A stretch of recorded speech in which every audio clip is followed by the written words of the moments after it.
Ça fait longtemps que le régime communiste chinois, son objectif c'est semer la division à l'intérieur de l'Union européenne et enfoncer un coin entre l'Union européenne et les États-Unis.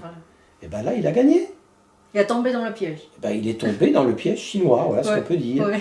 Et parce que là, les deux objectifs de Xi Jinping, eh ben, il s'en est fait le porte-parole. Donc il est complice.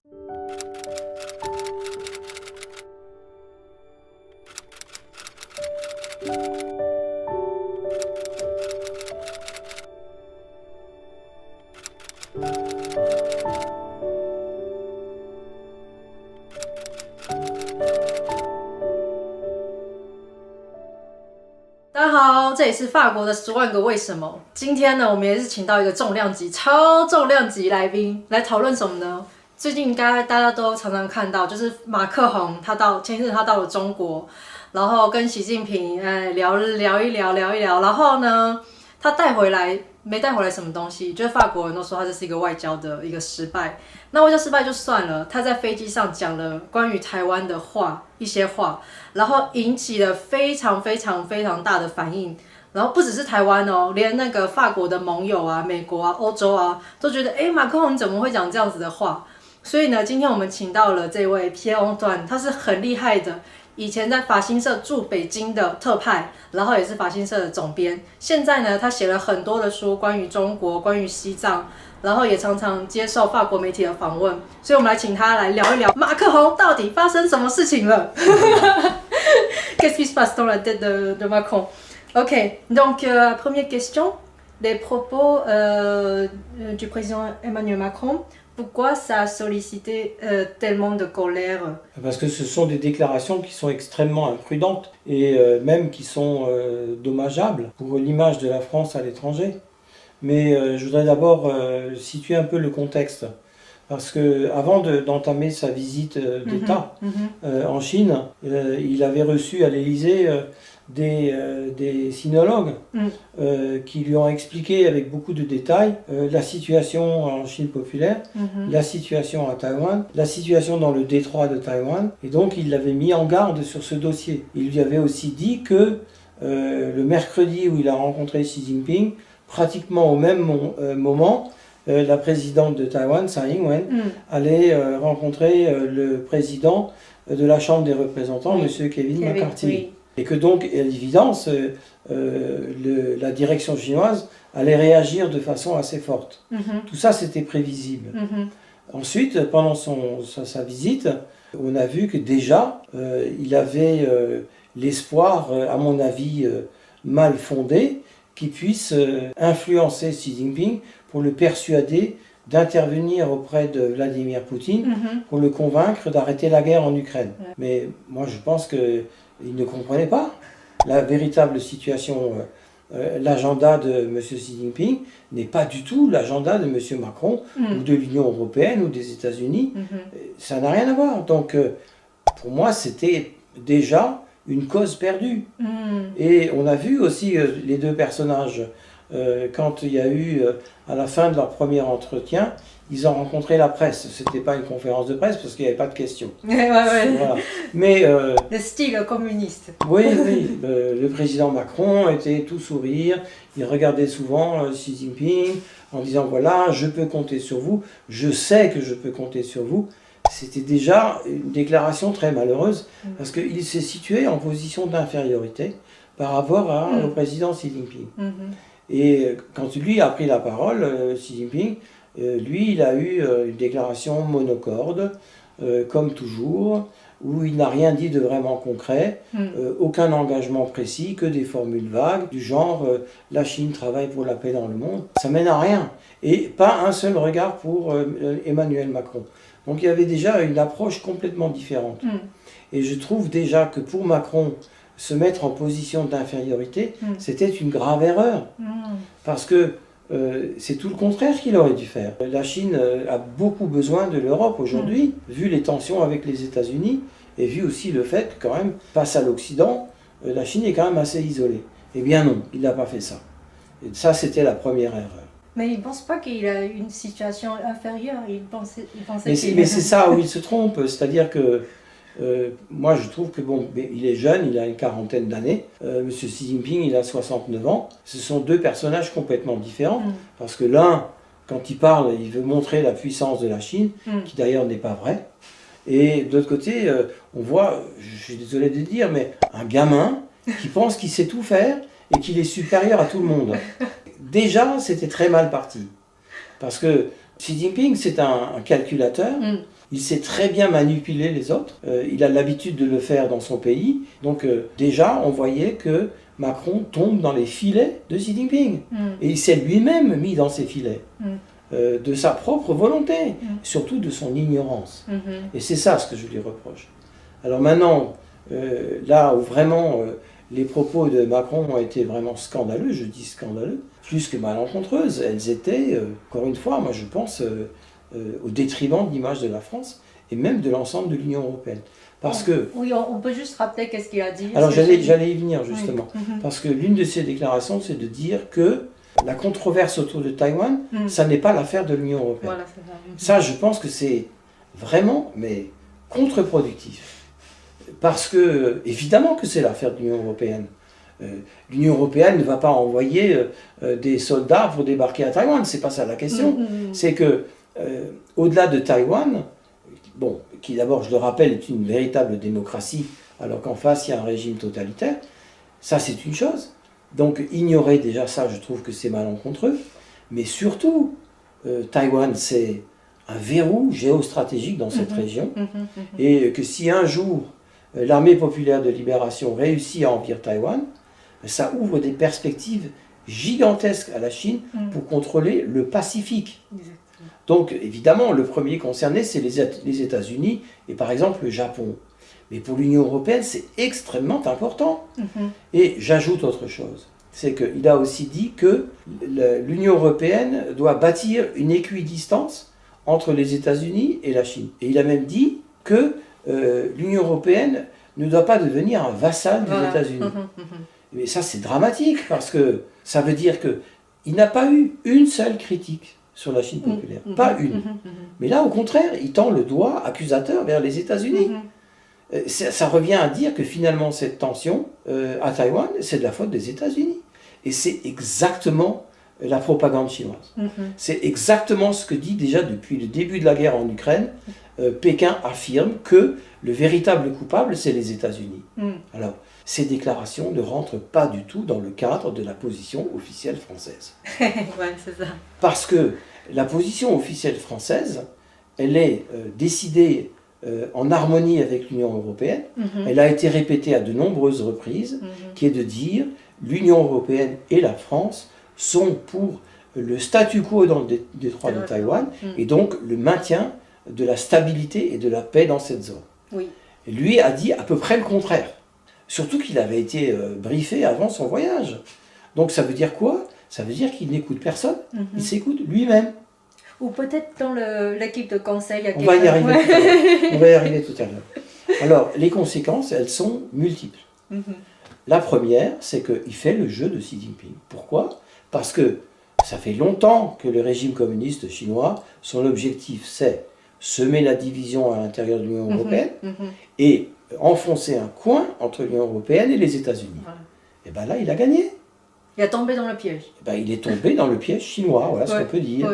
Et parce que là, les deux objectifs de Xi Jinping, eh ben, il s'en est fait le porte-parole. Donc il est complice. Et en tant que président de la République française, devenir complice d'une telle situation, moi je trouve que c'est honteux.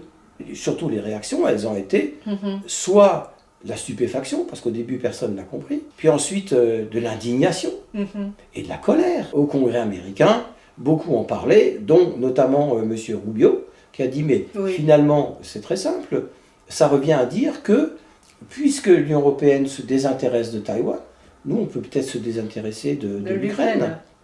Et c'est quand même assez extraordinaire, parce que tendre le doigt vers les États-Unis, c'est oublier le fait que les États-Unis ont livré pour 36 milliards de dollars d'armement à l'Ukraine, et que sans cette aide militaire, l'Ukraine aujourd'hui serait russe. Et ça veut dire quoi? Ça veut dire que non seulement la Russie aurait gagné cette guerre, mais qu'elle deviendra encore plus menaçante pour l'ensemble de l'Union européenne, à commencer par les pays baltes, la Pologne et ailleurs. Alors, d'autre part, il y a eu d'autres réactions à l'intérieur de l'Union européenne.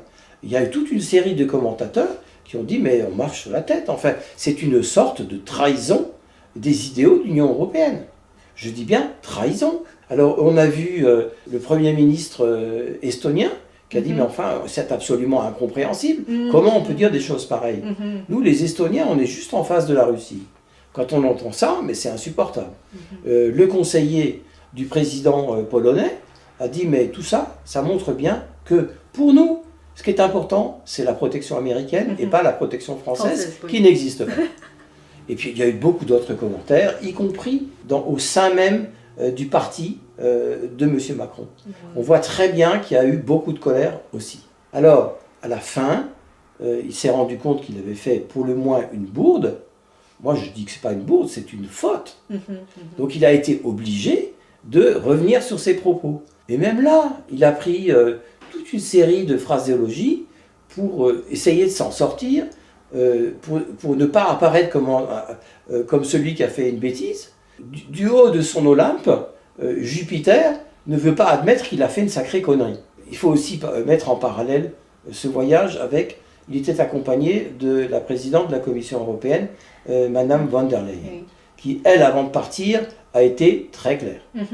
Elle a déclaré devant la presse que nous, les Européens, nous savons très bien que la volonté de la Chine populaire et du Parti communiste chinois, c'est de transformer l'ordre mondial où la Chine serait le centre. On ne peut pas être plus clair. Alors évidemment, à Pékin, ils n'étaient pas très contents, ça c'est évident. Mais moi je pense qu'au terme de ce voyage, elle-même, Madame von der Leyen, s'est sentie trahie. Parce que les déclarations de M. Macron sont exactement à l'opposé de ce qu'elle avait dit avant. Et d'ailleurs, j'ajoute que, avant de partir, quand il est allé boire le thé avec M. Xi Jinping dans cette belle résidence paradisiaque, dans une atmosphère de paix, etc., où on voit bien que M. Macron, qui avant de partir, il y a déjà quelques mois, avait dit « Moi, je recherche à forger une relation spéciale avec M. Xi Jinping ». Déjà, mais quelle naïveté, je veux dire. Il avait fait pareil avec Poutine. Pendant des semaines et des mois, il lui a téléphoné, il est allé le voir, dans l'espoir, mais complètement vain et naïf, d'arriver à le convaincre. Il s'est planté. Et là, il refait la même chose en Chine. Et ça veut dire quoi? Ça veut dire que, sur ce dossier-là, on a un président de la République française qui est incompétent. Alors maintenant, venons-en à la composition de sa délégation officielle. Alors il y avait des gens très bien, bien sûr. Il y avait notamment le président de l'Institut national des langues et civilisations orientales, M. Jean-François Huchet, qui connaît très bien le sujet. Mais d'après ce que je crois savoir, ils ne se sont pas parlé pendant le voyage. Il y avait des hommes d'affaires, bien sûr, mais ça c'est normal, c'est habituel. Alors il y a eu 2-3 contrats qui ont été conclus, signés, peu de choses d'ailleurs, parce qu'en fait le seul véritable résultat, c'est le feu vert pour que Airbus installe une deuxième ligne d'assemblage à Tianjin. Il y en a déjà une depuis des années. Mais c'est un demi-succès, parce que pourquoi? Ça sert les intérêts de la Chine. L'aviation... les compagnies aériennes en Chine populaire ont énormément besoin d'avions aujourd'hui. Ces contrats, est-ce que ça aide à améliorer le déficit commercial? Oui, parce qu'il y aura bien sûr, au bout du compte, il y aura de nouveau des ventes d'Airbus. Ça, c'est une certitude. Mais ce que je veux dire, c'est le seul véritable résultat sur le plan commercial. Parce qu'il y en a un autre, où, miracle parmi les miracles, EDF a signé un contrat pour continuer la coopération dans le nucléaire civil avec la Chine. Sauf que là, on voit très bien, le nucléaire civil chinois, les ingénieurs aujourd'hui chinois sont en mesure de contrôler la totalité de tout le cycle, de la conception, de la construction, de l'entretien des centrales nucléaires. Grâce à qui? La réponse elle est simple, c'est les transferts de technologies essentiellement français. La France permet à la Chine de concurrencer la France du fait de ces transferts de technologies. Alors maintenant, venons-en aux autres membres de la délégation officielle. Il y avait un certain nombre d'artistes, il y avait d'autres personnes. Notamment, il y avait quelqu'un dont le nom en France est bien sûr très connu. C'est un ancien Premier ministre, son nom c'est Jean-Pierre Raffarin. Ouais. Bon. Jean-Pierre Raffarin, l'ancien Premier ministre de mon pays, eh ben, non seulement est un représentant de commerce de la Chine, c'est lui qui a ouvert beaucoup de marchés en France à l'industrie et aux entreprises chinoises. Il est allé jusqu'à plaider la cause du Parti communiste chinois devant les télévisions chinoises. Donc ça veut dire qu'en fait, il a vanté le système chinois, il s'est fait un instrument de la propagande chinoise, de sa bonne volonté, il l'a fait en toute conscience. Le fait qu'il ne parle pas un traître mot de chinois, finalement c'est annexe. Mais moi je dis une chose, finalement, c'est un grand commis de l'État, pas français mais chinois. Voilà, c'est ça. Alors il aurait pu se taire, il ne l'a pas fait, mais c'était prévisible. Bien sûr qu'il parle tout le temps. Alors il est un peu plus discret en France parce que, bon, tout ça, ça finit par se savoir. Bon. Il y avait une autre personne encore, Jean-Michel Le Guen. Et Le Guen, qui sait, à l'époque c'était un ancien ministre, il a été plusieurs fois secrétaire d'État dans les gouvernements socialistes, qui, comme par hasard aussi, depuis mai 2020, est membre du conseil d'administration de Huawei. Oh, d'accord. Ok. Voilà. Salut, ouais. Et donc, étant membre du conseil d'administration de Huawei, il représentait dans la délégation officielle chinoise, française, pardon, ouais. les intérêts chinois.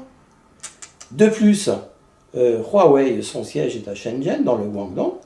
Et bien, M. Le Guen, qui accompagnait M. Macron, s'est trouvé dans le Guangdong. Il a certainement rencontré des cadres de Huawei et d'autres.